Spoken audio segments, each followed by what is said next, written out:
the Fantasy Six-Pack Hour. With your hosts, Joe Bond and AJ Applegarth.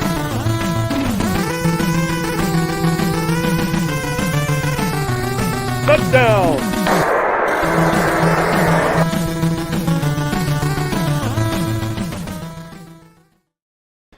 All right, welcome to the Fantasy Six-Pack Hour. My name is Joe Bond, founder of FantasySixPack.net. With me, as usual, Mr. AJ Applegarth. What's going on, man? Sup? So glad you're excited.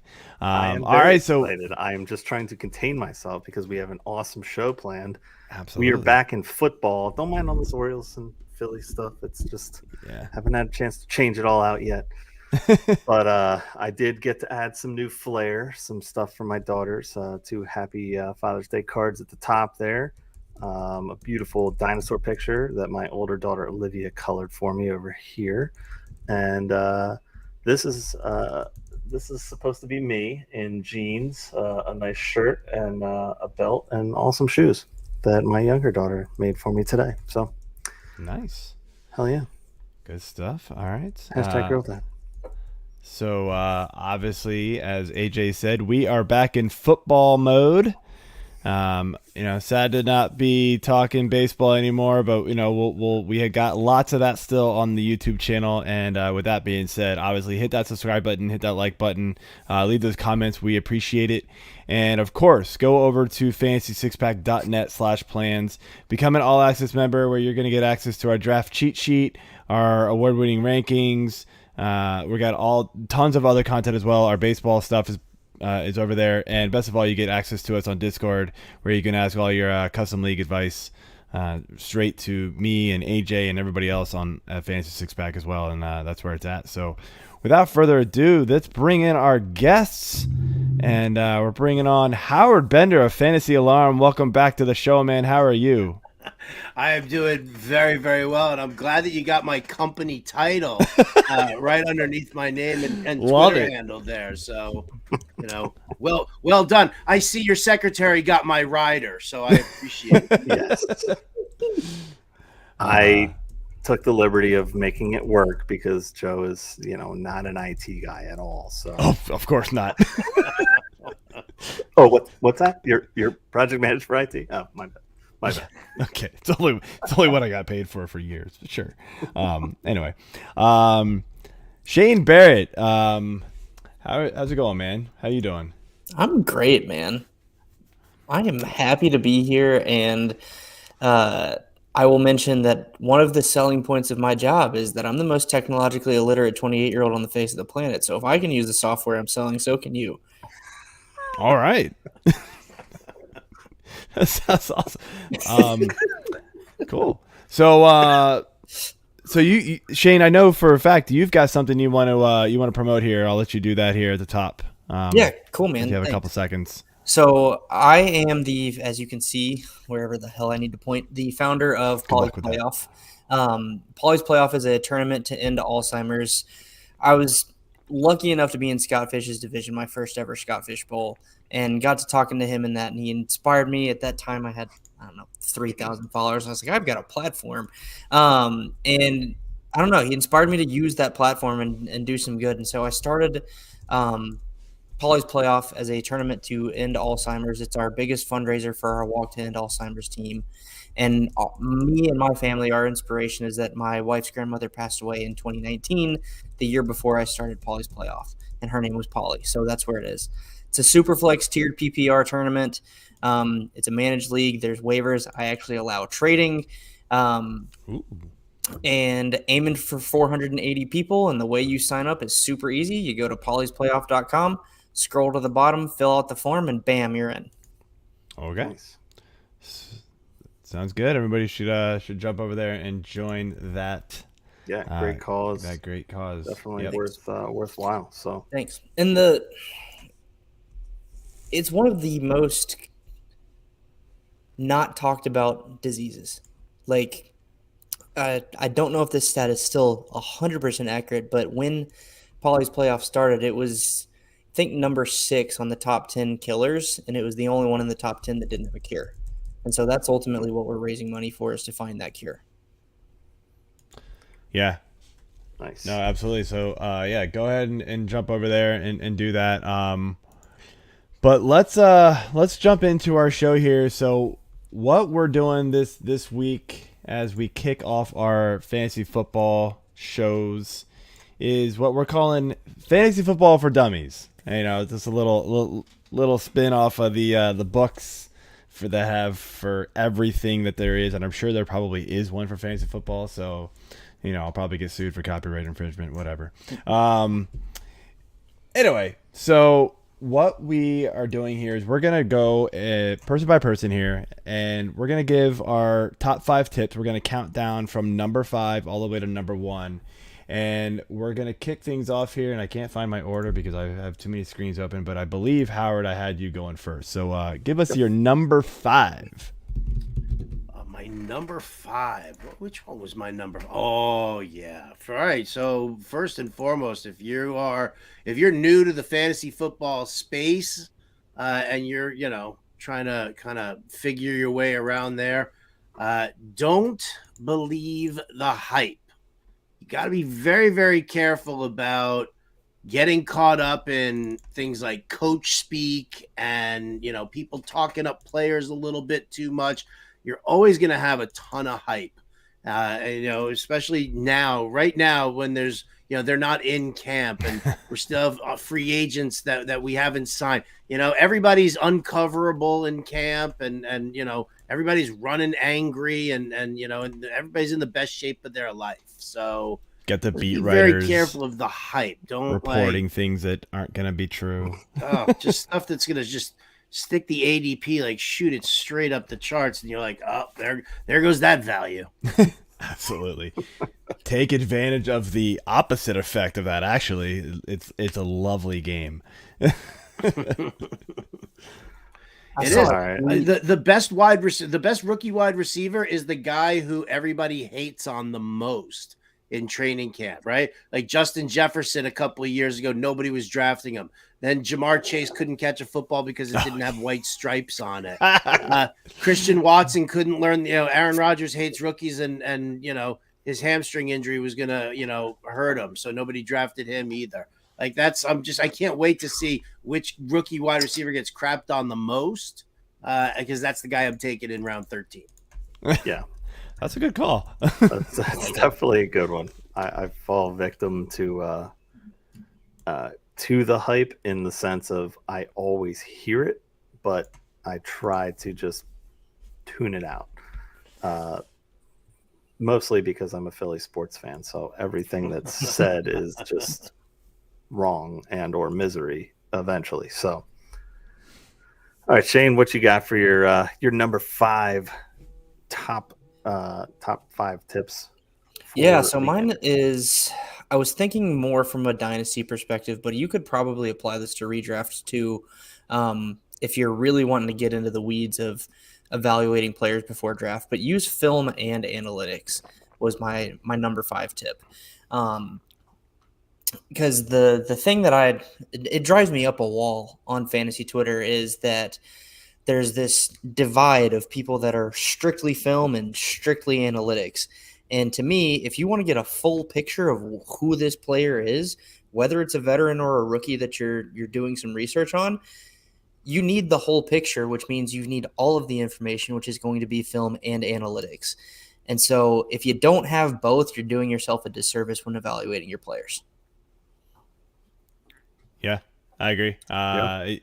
Do you have any sources that you like for your analytics and your film that you can call out here? Analytics, I do like Player Profiler. They've got some good. Yep. What's the advanced analytics was the word I was looking for. Yeah. My only problem with them is I'm too cheap to pay for any subscriptions. They got a lot of good stuff that's free. So you got to search player by player, but you can still get the information. Yep, absolutely. You know what? My guy Billy Muzio's over there, man. You know what? Support him. Subscribe. Help him out. Well, you'll be on the shows. You'll be on one of the shows in August. So he's we're got looking mouths forward to talking feed at home. Come on. I'll This get ain't there. Reddit. I'll get there. But then for film, I always will plug the guys at Fantasy Football Astronauts. That's where I started in the fantasy industry.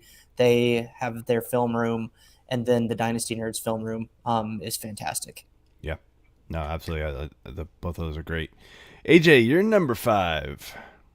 All right. Well, my original number 5 was allegedly yours that you wanted, so I'll leave the KISS theory for first timers to you, and I'll just chime in when you're done to actually explain how it works. Just get it, jeez. But my number 5 is undercut him for a while. It's one that I'm Joe's podcasting better half. I'm self-titled here, so.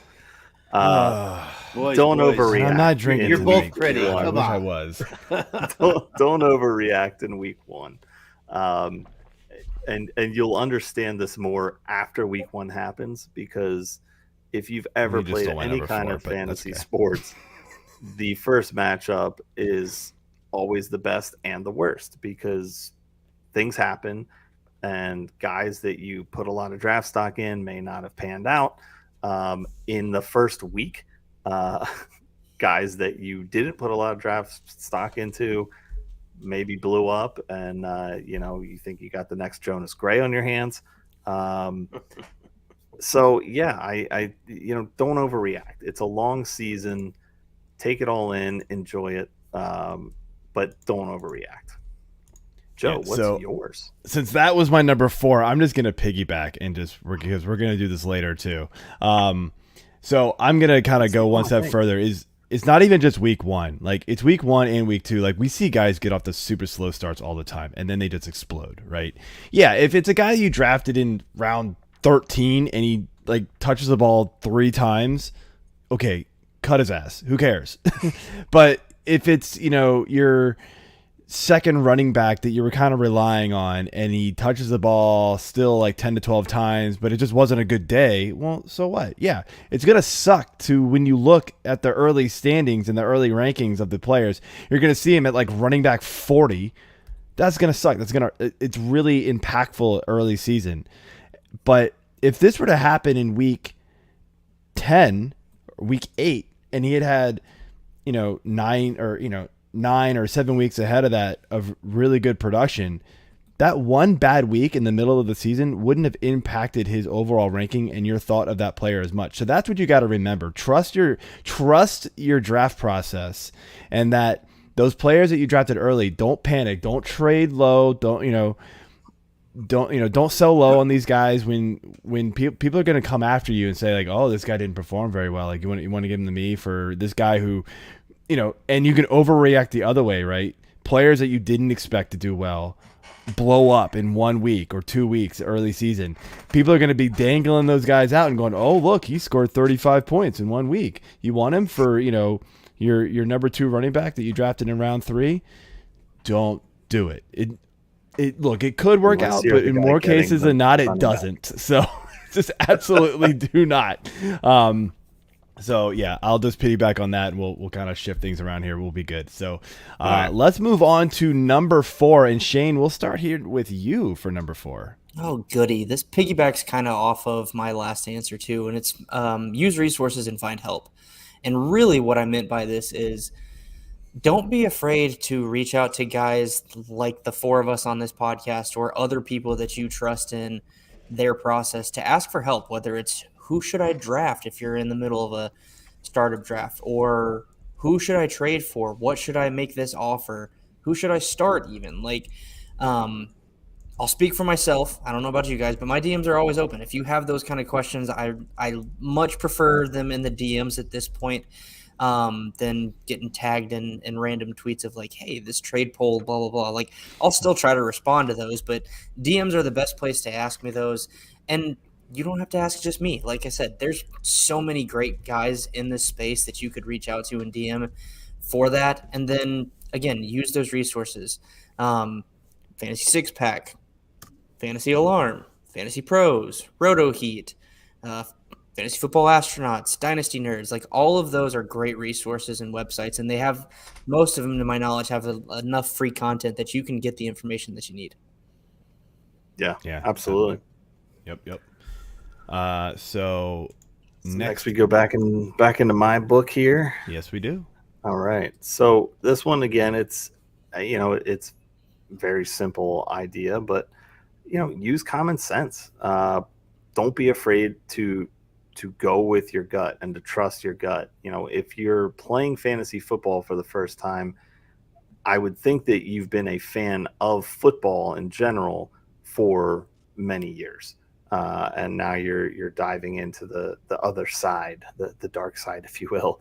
But it's fun on the dark side. So especially when drafting, though, you definitely want to have your guys that you like, but piggybacking off of Shane here and using those resources, making sure that you're seeing where your guys may be ranked and in certain tiers, so you can go after them, but not have to dive in too early. Yeah, no, great one there. Yeah. So my number 4 is just learning how to be a good commissioner. And there's lots of ways to go about this. I'll try to make it brief and quick here, but like when you're first setting up your league, in my opinion, it's keep it rather simple, right? I mean, yeah, you can add a little bit of deviation here and there, but if you go crazy, like you're adding points per carry, incompletions, bonuses for 200 yards passing and 300 yards passing plus 50 yards touchdown, like if you just make it totally bonkers, like none of the resources out there are going to help you. It's all going to be a guessing game at the end of the day. Like the projections are going to project a normal NFL stat line. You cannot predict how many times Justin Jefferson is going to score a 50-yard plus touchdown. It's just, you can't predict that. You can't predict how many times somebody's going to get even first downs. I know first downs is sort of becoming a new thing, but like first downs isn't really projected very much in a lot of places. And so that it's hard. So that it kind of hurts your preparation when you go too crazy with it. I get adding a little bit of deviation just to be fun is one thing. But I wouldn't go totally crazy, especially if you are kind of a more casual or just a straight up beginner. Keep it really simple. You're going to just find a lot more fun in just kind of the basics. I would do half PPR or PPR. In my opinion, standard's fine if you really want to go that route, but I would do at least one of those PPR routes. And then if you are a commish, make sure you set up the league to where there's no like loopholes, right? You want to make sure that the free agency and the waivers are, it's locked down to where somebody can't take advantage of something when you didn't intend it to happen that way. Like if you've got waivers all week, but then you forget to not have waivers on Saturday, well, you've just allowed free agency on Saturday by accident, and everybody else had to bid all week long on players. And if that was on accident, then that's on you. Make sure, the rules for making the playoffs is set and clear. Collecting money if you're going to collect money, and the payout structure is clear to everybody. Draft times, dates, everybody's on the same schedule here. Like everything has to be agreed upon. It is up to you to be a good commish, and communication is absolutely key there. So you just don't want anything to fall through the cracks, because you're going to get inevitably just a million questions, 3 weeks into the league, and somebody's going to be like, well, what the hell is this rule? And be like, oh, we forgot. At that point, it's too late. You can't change the rules. So it is what it is. So that's my number 4. Howard, let's finish up here with our number 4. My number 4, I'm gonna complicate it for you a little bit here. Not really.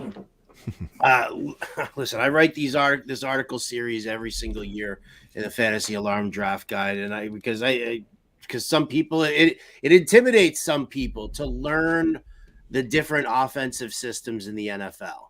Like you're gonna get all sorts of stuff. You're gonna go to all these websites, and they're gonna talk about a player's ADOT and air yards, and they're gonna throw around all of this stuff left and right. Having a basic understanding of what the team's offensive system is going to help you beyond looking at any stats or any data or anything like that. If you understand that this team, uses the run to set up the pass. They use West Coast passing, which is short, quick, passing. Whether it's an outside zone running system, zone blocking on the inside, whatever the case may be. I know I'm throwing like a whole mess of shit at everybody here, but the bottom line is that if you know the basic offensive system, you're just going to understand better how each player fits into where you should have him in fantasy. For example, you could have a fantastic running back, okay, who runs behind, in a zone blocking scheme, he runs really, really well. However,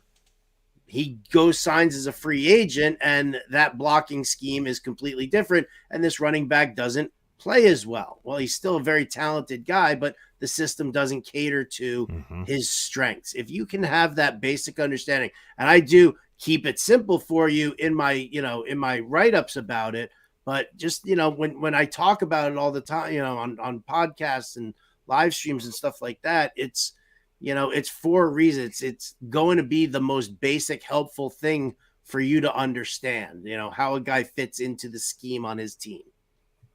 Yeah, no, I mean, yeah, right there. I mean, that's a great one. Learning which teams are going to run like, two tight ends a lot can help out too. That's going to, potentially hurt receivers. And also the tight end one that you think might be the true tight end one may not actually be. It could get more of a split than you think. And so, yeah, it's huge to understand just the personnel that they run as well. So, personnel package is all part of it for sure. Absolutely. So, all right, on to number 3, and AJ. I believe we have a comment first that you might want to throw up. I did not see that. Sorry. DAP. I didn't realize that was Howard Bender. I thought that was Brad Pitt. I'm learning a ton. Thanks, guys. What's up, Dap?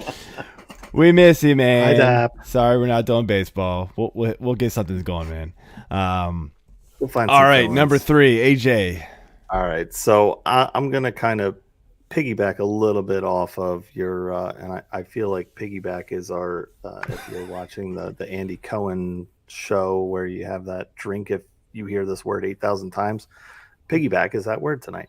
I'm going to go off of kind of what you were just getting into a little bit there, Joe. And my initial thought was kind of the KISS theory of just keep it simple, stupid. And it's just for first time players. Are you planning to be the commish? If not, do you want to join a league with your friends? Are you going to jump in with a public league? What's the league style that you're going to be interested in? Is it a redraft versus, a keeper or a dynasty, or Devy leagues? I would not recommend Devy for first-time players, just because I've been playing for 20 years and I still don't have any idea what it is. So somebody please fill me in at some point. And maybe I'll do it. But yes, there's different types of league styles that you want to jump into. And then just the league scoring, in general terms, whereas you have a standard league versus your half PPR or full PPR, or, a super flex league. So figure out exactly what you think you're going to be interested in and go towards that avenue. Again, just keep it simple. Don't overcomplicate it. If you're playing with friends and you're the commish, great. Follow the things that Joe was talking about. Make sure you have everything set up and have everybody, ask you questions and answer them if you're going to be the commish. If somebody else is the commish, ask them questions. Make sure you know what you're getting into before you do it. Especially if it's a keeper or a dynasty type league where it's going to, potentially draw out for a few years. So that's kind of where I'm at with that one. All right. So next we got Joseph. So my number 3 is do not go into a draft with a predetermined plan. I know there's too many people that are like, oh, I have the number 5 pick. I'm going to take a running back. And then I'm going to take a wide receiver and then a wide receiver and then a running back. No. No, just don't do it. You have no idea how the draft is going to fall. Yeah, you can go into it with thinking and expecting something to happen one way, and then go, okay, if XYZ gets drafted, I'm probably going to take this player. And then if it comes back and all these other guys are taken, I'm going to take this guy. Well, if I have number 5 and Justin Jefferson falls me at number 5 in some crazy world, and you're like locked in on running back, you're going to pass up on Justin Jefferson because you're so set on taking running back in round 1. You're crazy. Don't do it. Just go in, be flexible. And that's what, rankings, tiers, they are good for. Using draft cheat sheets will guide you in that direction. Studying, using the resources that Shane has brought up before. Like, do your homework ahead of time. Know where the value can fall to you and recognize it. Like, don't go into the draft room and the first thing you do is filter by running backs and then miss the fact that some other player fell, some receiver fell to you that shouldn't have fallen to you, or vice versa, right? Just do not do it. Do not go in predetermined. There's only one time that you should go have a predetermined strategy, and that's going to be something later on that I'm going to mention. So that is it for me. Howard. What number am I on? Number 3. 3. 3. See, I can read. Yeah. Oh, big Private one chat. here for you newbie commissioners out there. If you're setting up a league, Yes. do not allow trade voting. All right. It is the dumbest thing in the world. Nobody votes based on whether or not the deal is even fair. No. They vote. Nobody looks at the deal. No, they don't. They vote solely on how they think this trade is going to affect them. Mm-hmm. Right? You're loading up this other team, or you're not giving this guy enough, and he's taking advantage of you, and he's probably going to beat us now both, and like all of that nonsense there. If you're the commissioner, you get the right to say whether or not a deal is viciously egregious. Now, I put every trade through as the commissioner, because unless you think that people are genuinely trying to cheat you, because that's what you're saying basically when you're vetoing a deal, you're basically turning around saying that you guys are like cheating this league, right? So unless that's the case, just let everything go through, because trade value is relative. What a valuable running back to me might not be so valuable to somebody else, whatever the case may be. Just don't let everybody have that voice, because it's just going to cause huge problems. If you set up a league, you are the commish, you have final say over all deals, but you plan on everything going through unless it's so viciously egregious that you guys are cheating the league. It would have to be like a player out for the year for like, Christian McCaffrey. Right. Yeah, It'd have to be something so stupid like that. Well, you mentioned that. I will say I have had trades. Well, not dynasty. No, I mean in a redraft trade where it was like Adrian Peterson for someone not at Adrian Peterson's level, but then Adrian Peterson immediately got injured as the trade was going through the waiver, and it's like, sorry. Yeah, that sucks. Gotta push it through. Just be a little unlucky. But yeah, no, that's a great one, Howard. The thing I would to point onto that is just the other thing that would be, anger people would be I just offered you somebody for that guy and you didn't accept my trade. What the hell? Yeah. Well, half the time you don't even get people to vote on the veto, and it just delays the trade, and then it doesn't even happen before the week starts. Like, that's thanks. even worse. I needed this guy for the Thursday game, and now I don't have him. Great. Yeah, it's like, no. All right, Shane, what is your number 3? All right, before I get into number 3, Mike was telling me to do this as Cartman, I think. No, I'm just kidding. I did want to piggyback off of this kind of theme that you guys have been going with, and if you're doing a dynasty league, write bylaws. Like, that is the easiest way to set the rules, is actually have written bylaws in a document. And I actually did that for the first time for a league. And it's making it so much easier because now I can just be like, hey, refer to the bylaws. Like, yeah. Here you go. All right, but then bylaw. Yeah. So my number 3 is be active in your league. It's more fun that way. Yep. And there's 2 trains of thought that I have on this. First one is waivers. Like, don't give up on waivers. Always be active on the waiver wire. And then 2, sorry, Joe, is trade. But my thought for mentioning this is like, you can go 1-6.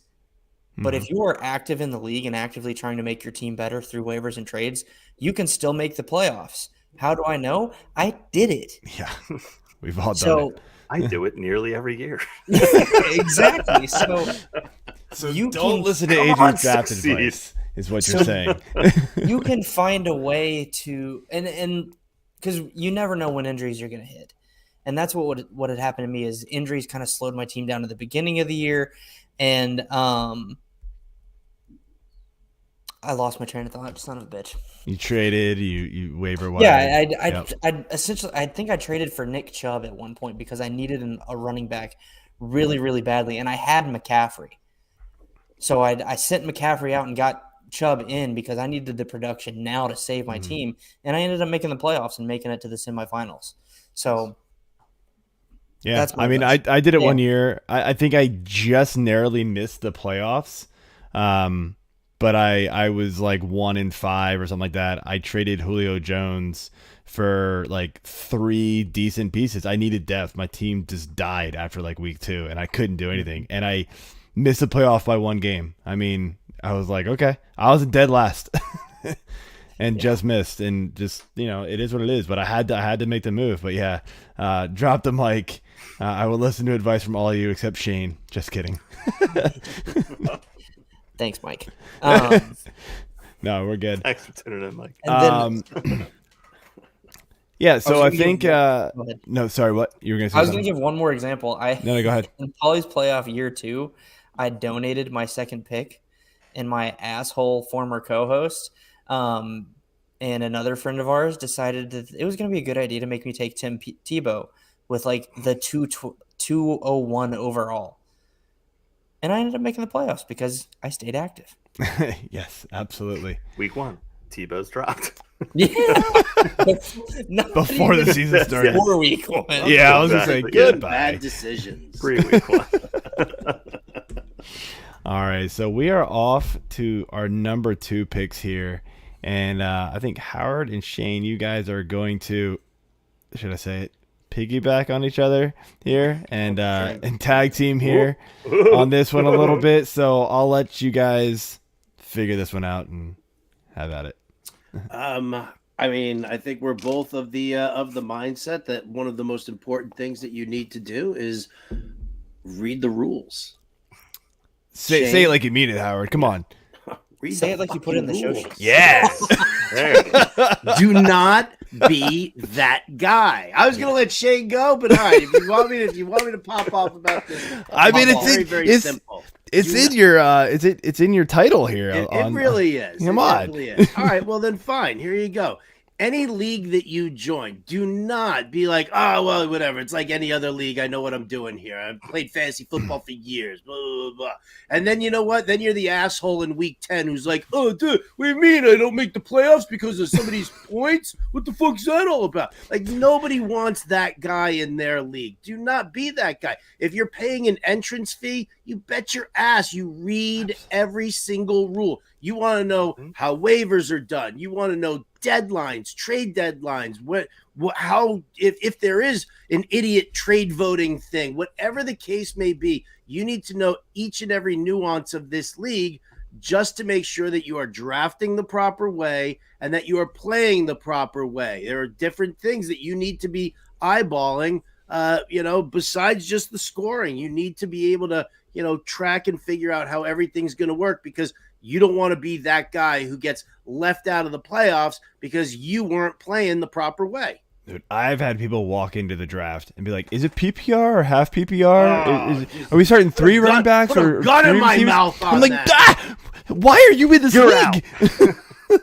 It's There's people in my Scott Fish Twitter DM groups that are like, this is my first time in. What's the format? How do we play? It's like, there's a whole website that explains all of this. Why did you even sign up for this? Not only did he post a video, he brought up screenshots of the scoring in the video. It's on his website, skyfishbowl.com. Come on. I watched literally the video have the screenshots on my phone. just to make sure that I got the new changes for this year. Anyway, Shane, I'll let you have your moment in the spotlight for this one as well. So it is hard to follow Howard after that, but I will try to add some nuance to it to maybe add some value. But number one, unless you are in a redraft league, if you have a trade deadline, I will find you and I will punch you in the nuts. Trade deadlines for dynasties are stupid, in my opinion. It should be year-long trading. You can fight me on it later. Number two, and this was more along the lines of what Howard was saying, of know the rules. And what I meant by that when I put this on was know how you score points. That is the most important thing. Right. We play to win fantasy games. We don't play to have the sexiest roster. You got to know how you're going to score points. And then that also leads to how are you going to get those points from a starting lineup standpoint? Is it best ball? Is it 2 running backs? Is it 3 running backs like Joe was mentioning? How many wide receivers do you have to start? Is it 1 QB? Is it super flex? Like what's your flipping starting lineup, and how is that lineup going to score you points? That is what I was thinking when I was saying know the rules, know how you're going to score points, because that's the most important part. Yeah. Absolutely. The only I don't want to say caveat, that's the wrong word, but the only way you don't need to know how you score is if you do best ball. Yeah. Because you just get your lineup put in. Well, But yeah, you Well, still no, need that to would be the know- only way. You gotta That would know be the the only time you don't need to know how many.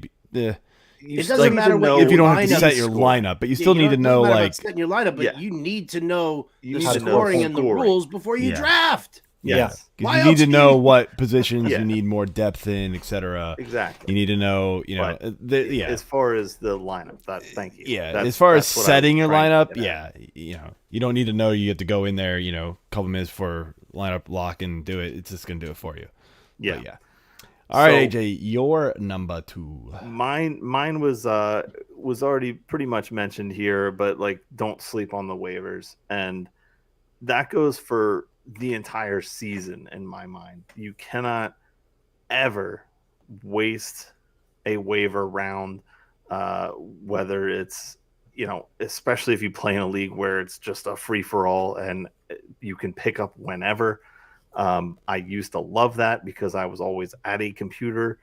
I'm still mostly always at a computer or on a phone, but I've learned to appreciate the process of the waivers because it's a fairer process. And whether you're doing fab or just a standard waiver that kicks off at 3 a.m. Eastern Central Time for whatever freaking league, always be active on the waivers.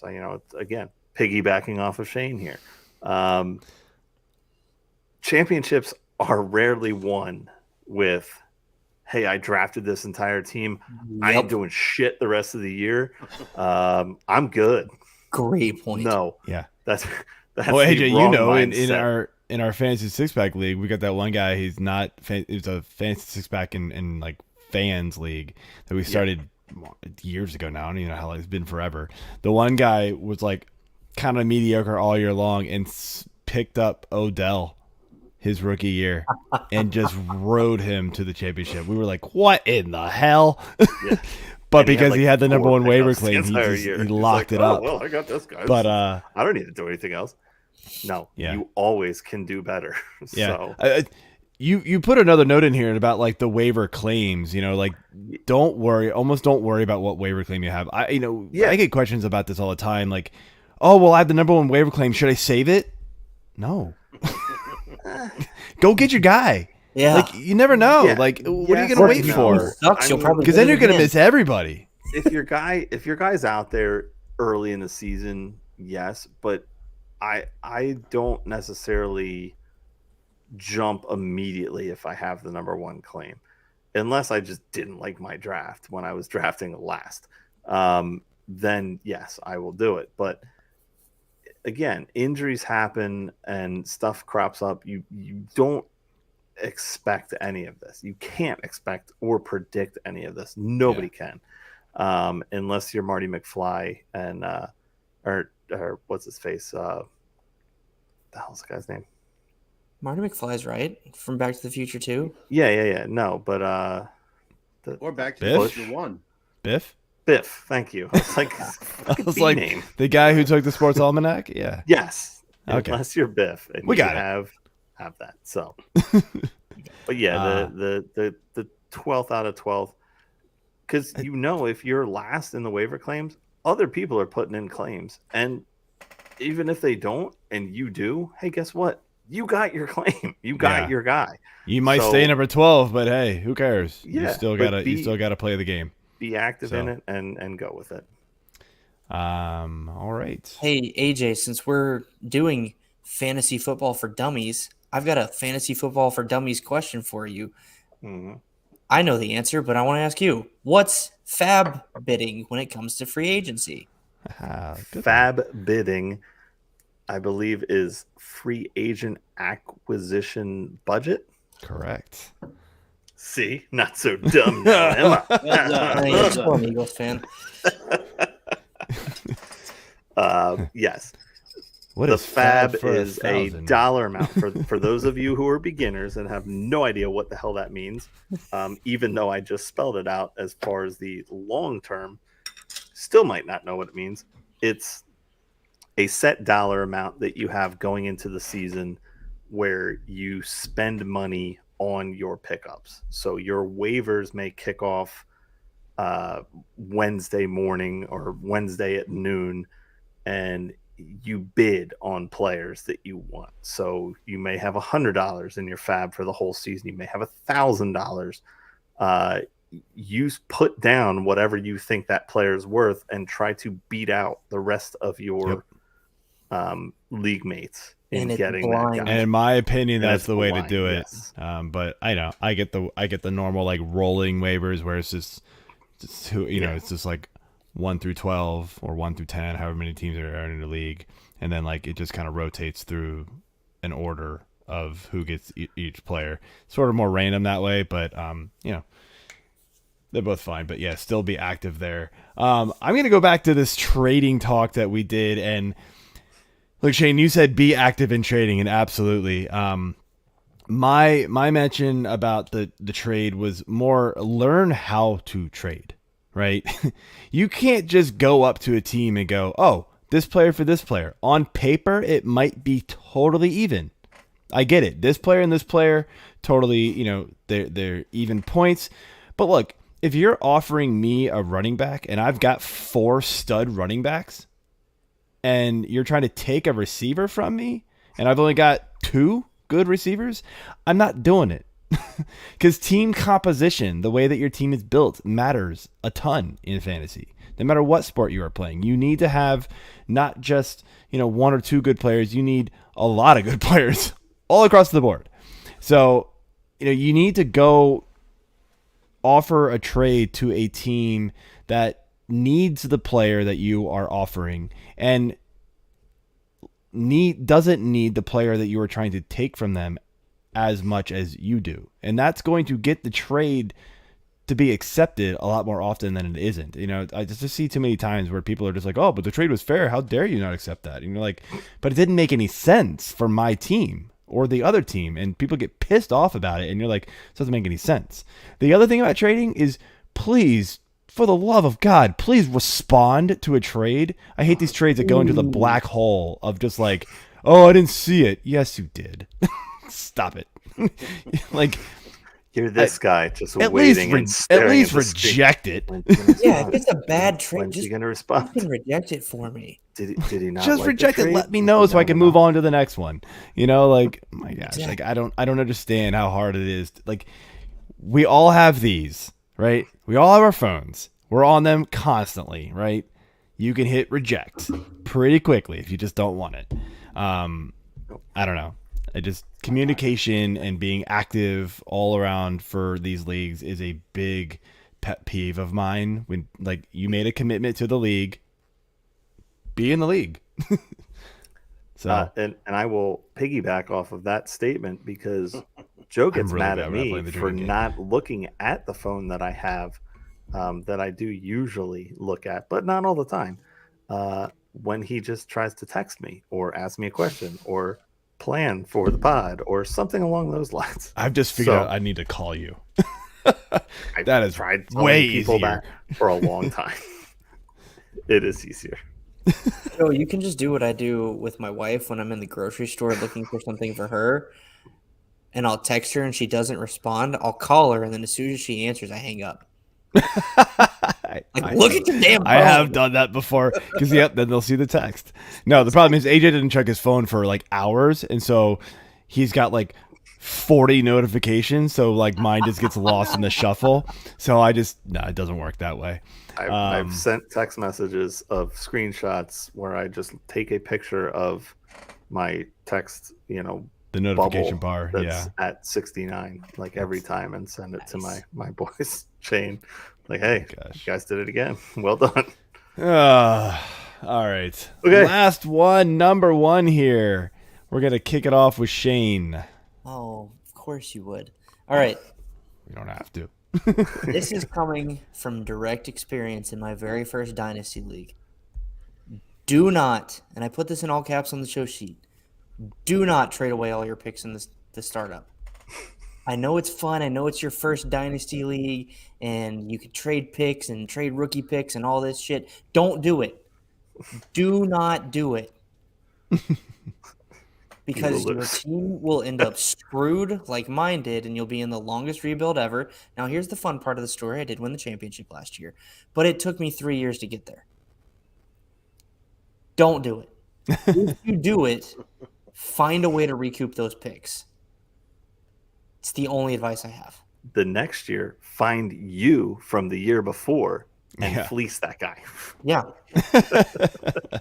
I love those questions, those trade questions that I get when they're like, all right, this guy wants to give me his second rounder, and all I have to do is give him, my second rounder and my third rounder, and he'll give me a sixth rounder, and I'm like, dude, stop it. Yeah. Start up. Just draft your Just draft your team. Just Jefferson and team. No. Yes. No. Yeah, it's nuts. All right, AJ, your number 1.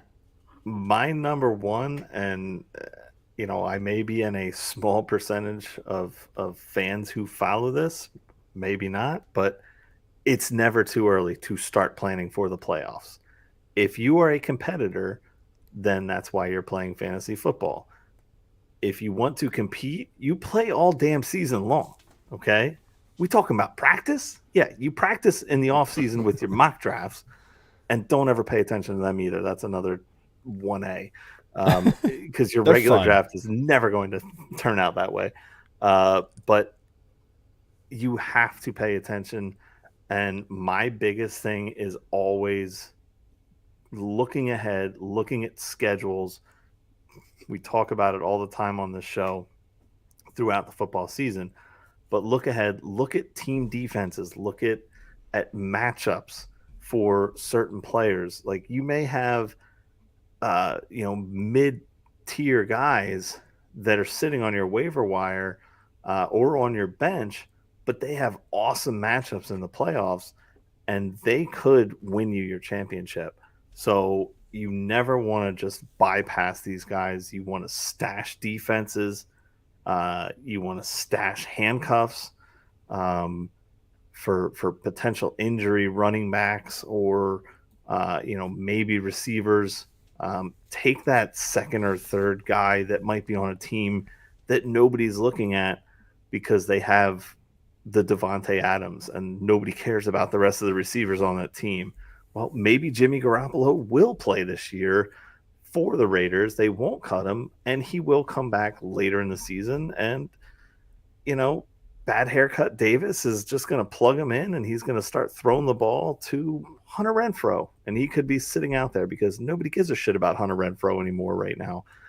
But he could win you a league. That's probably a terrible example because I hate the Davis family and their hair. But something like that along those lines. You never want to bypass that and cut your dead weight. Like if you have guys on your bench that haven't performed all year and you're just stashing them early, waiting for an injury, that never happens. Cut that guy. Pick up a defense that's got an awesome matchup in the first week of your playoffs, or if you're thinking you're going to make it to, get the bye and get into the next week. What's that defensive matchup? What's the championship defensive matchup? Pick them up early. And when I say early, I mean towards the end of the season, but don't wait on it. Don't sleep on it. Yeah, get them before you've got to try to outbid everybody else. Yeah. Yeah. I play that game too. I like doing that. So my number one here, and this was sort of my one case where you can go into the draft with a predetermined plan, and it's if you are playing in a league with defenses and kickers, just draft them with your last two picks. They don't matter. I love watching Justin Tucker go in round 12. I'm just like, you know what? Yeah, he's cool. He's good. But not worth it. The difference between Justin Tucker and kicker 12 is like a couple points a week at the end of the season. It really doesn't matter. Defenses, I'm streaming all year long anyway, and especially in the playoffs. Once I get there, I'm looking at whoever plays, whatever crummy team there is.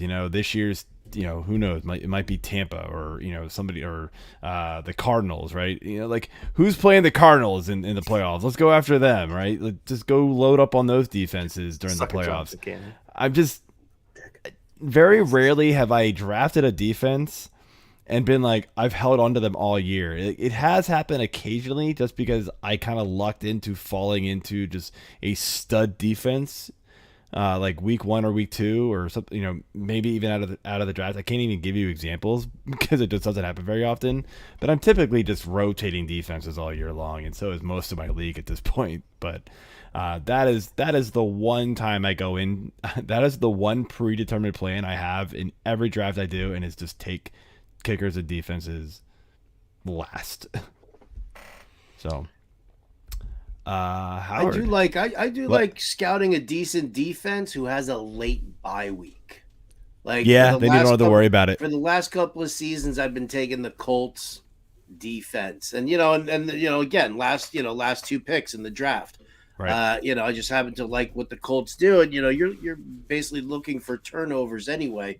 But look for that late bye week so that you just instead of having to play the defense game, 1 week they'll do great, 1 week they'll be average, 1 week they'll be fine, and 1 week they'll be terrible. It's an up and down thing with any defense, and so if you don't want to, like, if you use fab bidding and you don't want to spend money, in any way, shape, or form, then screw that, man. Especially if you don't have $0 bids. Yeah. The other thing I do with defense is bye week and just let them play. Yeah. The other thing I'll do with defense is kind of almost the opposite of that, Howard, is like if I am one of the last ones, say the years that like the Steelers and the Ravens and everybody else were good, like the top 8 or 9 defenses got drafted before my, I've got like the last pick in the last round, right? So I'm getting the last defense or the last kicker or whoever, right?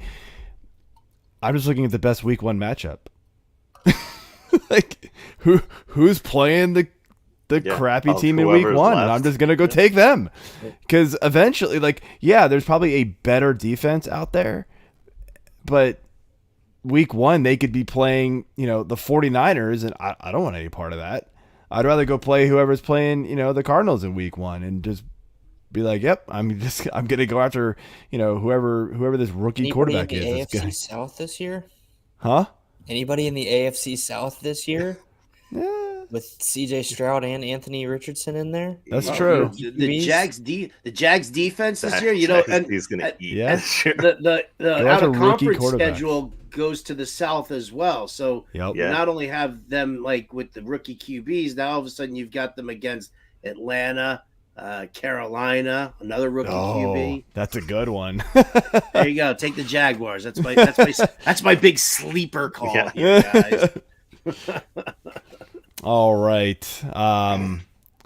So So Howard, I think you are finishing up here with my your number final one. number one, which is great because it brings everything all full circle here. Because everybody grab something to drink because we're gonna piggyback one more time.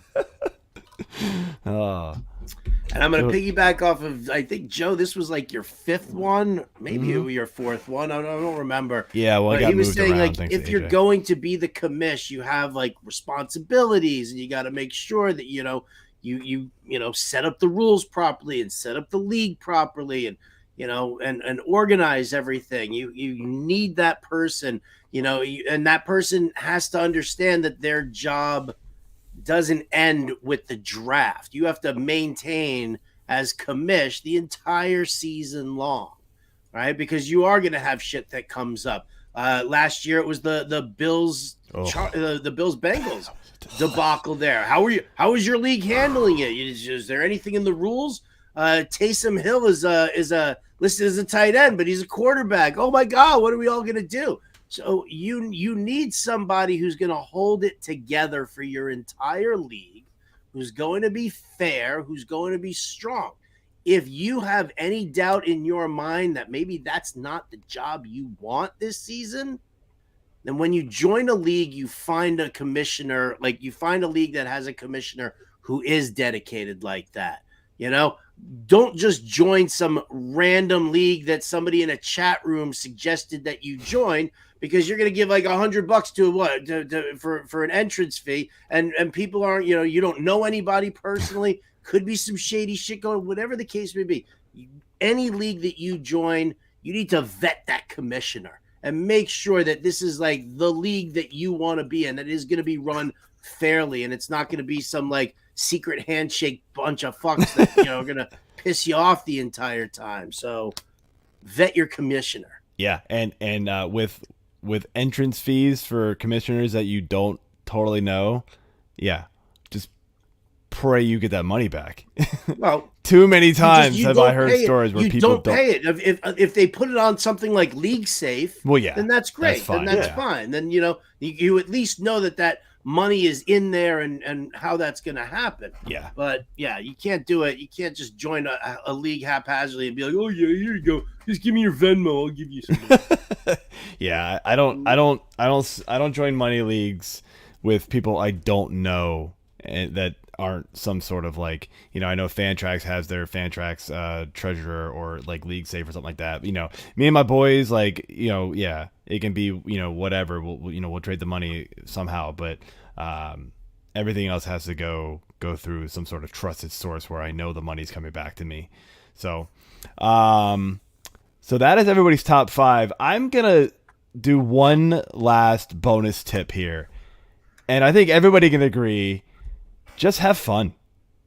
Don't right? I mean, at the end of the day, at the end of the day, I mean, how did we all get into this, right? It was us and 11 of our friends going, "Hey, let's do this fantasy football thing. This sounds cool. Let's do it." Right? I mean, and we all trash talked, right? Join it with your friends, join it with people you know, right? Just have fun with it. Don't take it too seriously. I get it. Like if you're on FFPC, you're putting in like $500 into a league. You're going to be sweating bullets every single Sunday, probably. Like that's a lot. You're in 8,000 best ball leagues. Davis Pang, I'm talking to you. Then you've got some money on the line. I get it. It's a little more serious for you, but like your casual leagues, for the majority of everybody we're probably talking to from week to week, day to day, doing this in the industry that all 4 of us do here, are in right now. For those of you that are in those casual beginner leagues, just have fun with it. It's not serious. It's not the end of the day. Hopefully you're not putting too much money onto it where like if you lose it, it's going to mean a lot to you. Never do that. Also, like just $20-$25 if that's what you can do, that's what you can do. Like if you guys want to put 100 and everybody can afford it and it's not gonna ruin not let you be able to pay the bills, then do 100, right? That's gonna make it fun for you. But if it needs to be a free league, do a free league. I love free leagues. They're fine as long as everybody's active. I'm all for free league. So I think everybody here can agree with me. Just the number one thing is just remember it's fun. Football's fun. Sit down, watch TV on a Sunday, and just enjoy the game. Enjoy fantasy. It's awesome. Yeah. So, and if you are worried about the amount of money you're putting in, there is a number you can call 1-800-GAMBLER. It is a non-local hotline, but AJ might know a thing or two about it. Somebody that will help you, and I don't know if they can give you much better fantasy advice than what you've heard in the last hour here, but they will tell you to give your wallet back to your wife and don't ever leave the house again. So. I feel like that's personal experience, AJ. I've never ever. Okay. That I remember. So you just go to www.ncpgambling.org if you're having issues. Yes. If you're in New York, call 1-877-8-HOPE-NY. I do the reads on SiriusXM all the time. I know all these numbers by heart. Oh my gosh! If you're in Tennessee, 1-877-889-9789. There you go. This is hilarious. If you're in Nebraska, just punch your neighbor in the mouth, and you actually have to be 19 or older in Nebraska. Just so you know. Roll Tide. Gosh. All right. Well, that is it for the show. I want to thank everybody I want to thank you, Howard and Shane, for coming on. Shane, we'll let you go first and kind of promote whatever you want to promote again and get out of here. Cool. Thanks for having me on again, guys. I had a ton of fun, and you guys didn't get to see the private chat. That's where the real fun was. I saw. But yeah, go sign up for Polly's Playoff at pollysplayoff.com, and then follow me on Twitter at ffshaneb. I host a podcast called Red Zone Redemption. Awesome. Yeah, thanks for joining us tonight, man, and have a good one, man. Howard, what you got going on? All right. Well, you can find me, written work, video work, audio work over at fantasyalarm.com. You can also find me doing a bunch of shows over on the Better Sports Network as well. SiriusXM Fantasy Sports Radio, Monday through Friday, 6 to 8 p.m. Eastern. You can hear me over there. And the Cash It podcast with me and Adam Ronis, which is on iTunes and Spotify and everywhere that you get your podcasts. So, God, that's it. And there you go. So it's only a little bit, you don't really do anything. Just a scotch, just a little bit. All right, guys. Well, thank you again for coming on. I had a blast, and hopefully everybody learned a lot and can take this advice and become a better fantasy player. So with that being said, I think we'll bid adieu to Howard and Shane here, and then AJ and I will close out. All right. Thank you guys so much. Thanks for having me, guys. Always a pleasure. All right. Cheers. All right, AJ. So I think that's it. We're going to close up shop here, but we do have our next show is going to be about quarterbacks. We're going to do something a little different this year. We're not just doing like a quarterback preview. We're kind of going to try to dive into a little like, would you rather, type of questions and that kind of stuff. We're going to use some ADP. We're going to use some rankings to kind of figure out some tough questions, some tough decisions as far as each position here. We're going to go position by position here. We've got a great lineup here. Check out my Twitter for the lineup here. Next week it is Kelly and Jeff Lambert. So that is the two that we've got going on here next week. And remember to hit that subscribe button and become an All Access member of Fantasy Six Pack. That's all I've got, AJ. Anything else? I think we have a cameo. Screw you guys, I'm going home. Oh my gosh. Nice. And I'm done. Peace. Later.